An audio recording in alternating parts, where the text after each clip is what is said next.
తెలంగాణ రాష్ట్ర ప్రభుత్వ వ్యవసాయ సలహాదారులు బాన్సువాడ నియోజకవర్గ శాసనసభ్యులు పోచారం శ్రీనివాసరెడ్డి రాష్ట్ర ఆగ్రోస్ చైర్మన్ కాసుల బాలరాజు ఆకస్మికంగా ఆర్టీసీ బస్సు సర్వీసులను తనిఖీ చేశారు.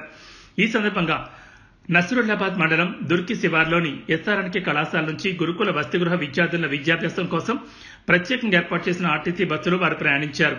పోచారం శ్రీనివాసరెడ్డి మరియు కాసుల బాలరాజు విద్యార్థులతో కలిసి బాన్సువాడ జూనియర్ కళాశాల వరకు బస్సులో ప్రయాణించి ఈ సందర్భంగా విద్యార్థులతో కాసేపు ముచ్చటించారు.